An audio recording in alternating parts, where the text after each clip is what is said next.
Nice. What is happening, Boot Junkies? Mike Delgadio here, back with another video on home studio setup for VoiceOver.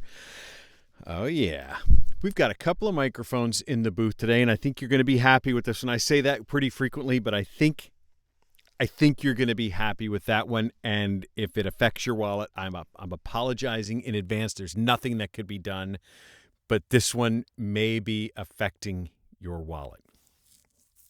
What do we have in the booth today? We've got two shotgun microphones. Now, shotgun microphones, if you're unfamiliar with the world of VoiceOver, it's actually a fairly commonly used microphone in VoiceOver. While typically these were originally designed to be used by like a boom operator, to be used like on a film set where they need to have a microphone that is very directional and sensitive from a distance, where you might have a microphone 12 or 14 or 18 or even further off a talent, so that it can be out of a camera frame, like a microphone that'd be right here.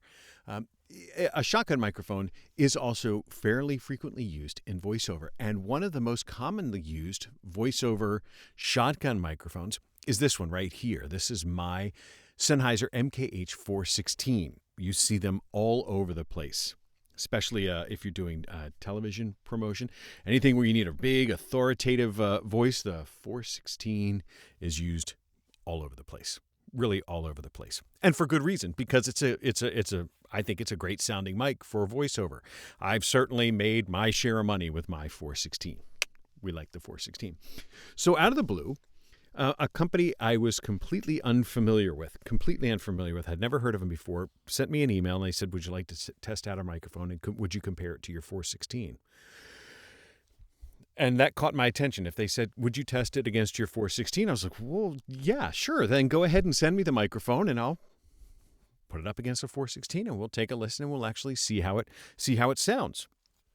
So that microphone is this one right here. This is the Synco. I don't know the company. I've never heard the name pronounced. I'm going to go with Synco. Synco Mic D-2 is what it's called. And they specifically said, would you test it and compare it to your 416? So I figure they're trying to imitate or get really close to the 416. And that's not unusual, and that's a pretty good goal. Certainly, when I took it out of the box, out of the case, and I have to say, thank you, Synco, the packaging of this microphone is excellent. It comes with a nice zippered case with nice foam. It's velvet. Comes with a really nice clown nose. Comes with a clip, not a shock mount, just a clip. And it comes with a little pigtail XLR cable, so you could put it, if you are using it in a booming situation, you could plug it into the end of your boom pole. That's really nice, but it's really well packaged. And I have to say, I've been really, once I saw that, I said, wow, they're taking it seriously. Because sometimes you get these microphones from companies that I've never heard of, and it's just like in, compressed cardboard, and they're really not caring very much about they're trying to do it as inexpensively as possible. So I was really, I was impressed from the moment I got the packaging that they're at least trying to give the impression of a high quality experience. When I had the microphone in hand, it compares very favorably to the 416. Did I bump that? It compares very favorably to the 416 in the hand. It's made out of a same brass, so it's got a really good weight to it. Weight-wise, I think there's like 10 grams difference between these two microphones. The MK, I forget which one's heavier. I have the spec sheets down here. I'll look at it here. I think one is like 165 grams and one's 175 grams, but I can't remember which is which.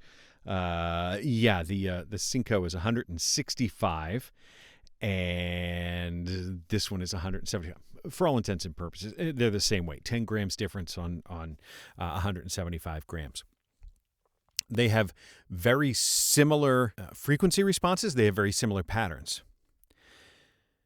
So you'll notice, I'm just going to stop right here. You'll notice that to this point, when you normally watch my videos, you see microphones going back and forth. I put the name of the microphone back and forth.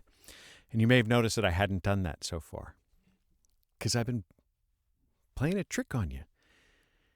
What I found in my research, I actually have been going back and forth and back and forth and back and forth on these two microphones. Did you notice? Did you notice at all? In all of my testing, when I've done my back and forth and back and forth and back and forth, I can't tell a difference between these two microphones. I really can't tell a difference. And here's the amazing part. This 416, typically this microphone is $1,000. The Synco audio one is $249. Same weight, same manufacturing material, same sound. Certainly they seem to have the same sound to me. I can't tell a difference between them. Let's check the noise floor.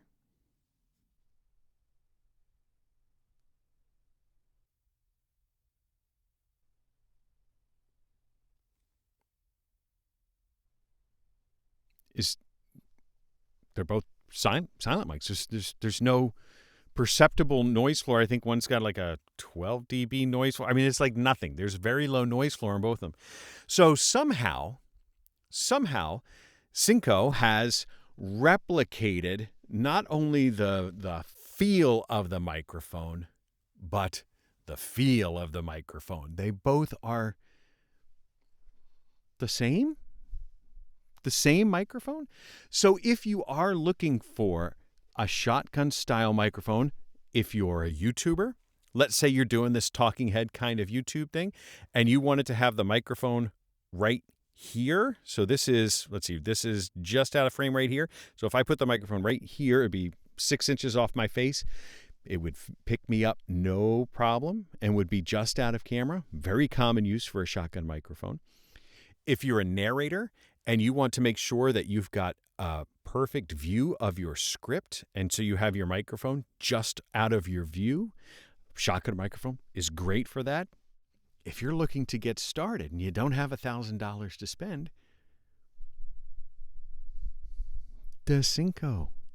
Now, what I don't know is, will it be durable? Will it last you forever? Will it be waterproof? Can you use it in all the same places that you can? Is it RF?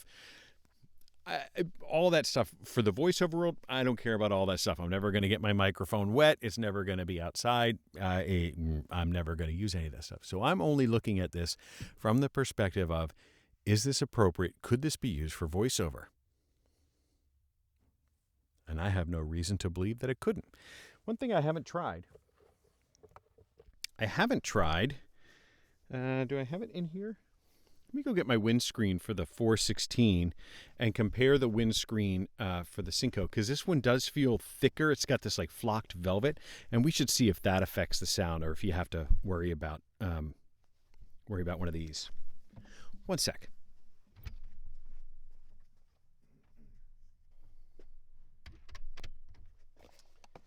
So let me put these on here. Let me put these. Oh yeah, yeah. Sorry for any noise if this happens. So let's see what happens. So if I put this right on there like that, it fits right on. I will say this is the one that comes with the Sennheiser. This one may end up being more acoustically transparent, but it is far less dense.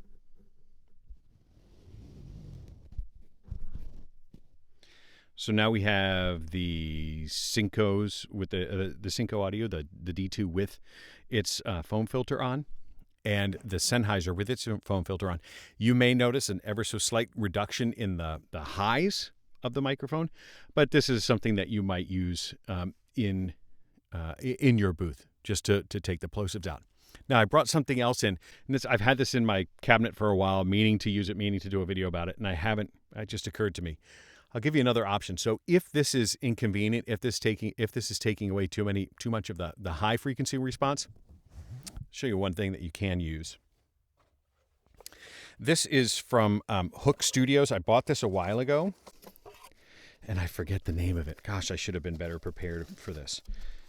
This is the Octo 842. This is a dual layer windscreen for shotgun mics in a voiceover situation where it's not sitting on a boom pole, it's not sitting on a blimp.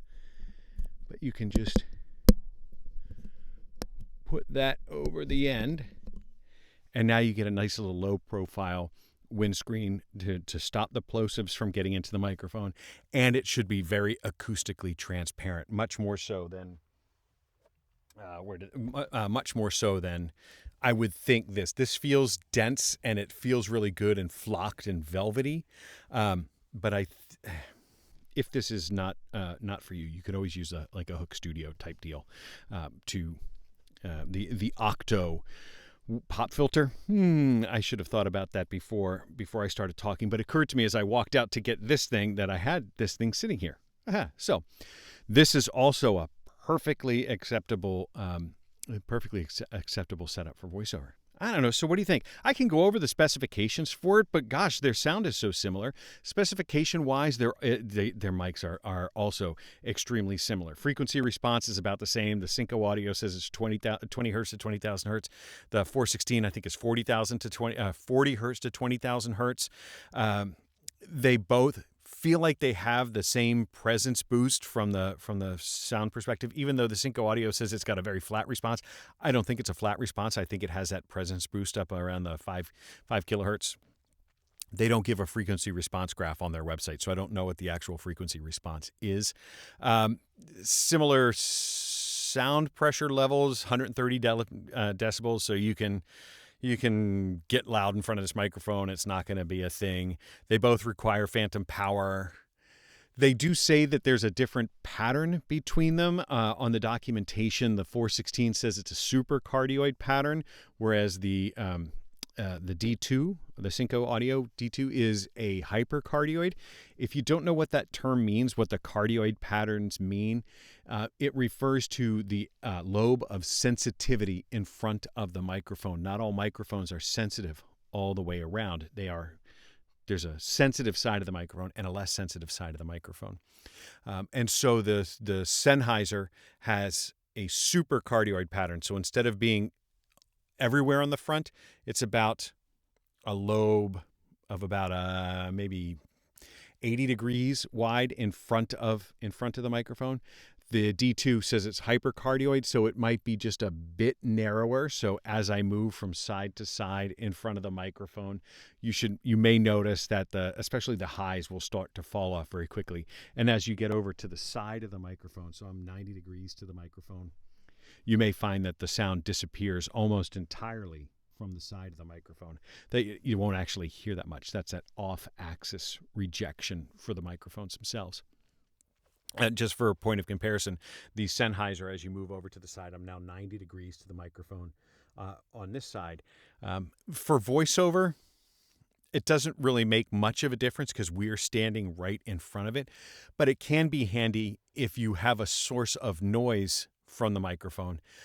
If you put that to the side, maybe it's your furnace, your PC fan, a source of noise that you'd like to minimize. Perhaps it's your keyboard, but if there's a source of noise, you want to try and put it sort of 90 degrees to the microphone itself, perpendicular to the microphone, and that will help reduce it. That sound is still bouncing off all the walls and will end up in the microphone, but it won't have a direct line directly into the microphone. You'll only be getting the reflections. So if you have a nice non-reflective surface, that noise may not get in quite so easy. Anyway, I've gone way off the track. But that's probably the most significant difference. This one says hypercardia. This one says supercardioid. In actual practice, that will not be a huge difference. Maybe if you're a boom, if you're using it on set, that may become a consideration. And if you're looking for it from a booming perspective, there may be some other video that can help you there. What else can I say? What else can I say about this microphone? At $249, that's really astonishing. That's really astonishing for me that we get this level of performance out of it. There have been a number of other shotgun microphones that we've tested throughout. Oh, I touched the cable. Sorry. There have been a number of other shotgun microphones that we've tested throughout the time, and they don't all sound the same.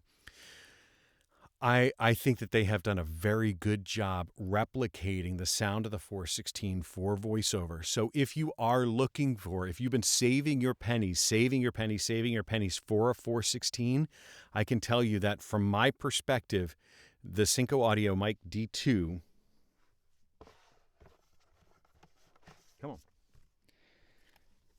the Synco Audio Mic D2, I can't tell the difference.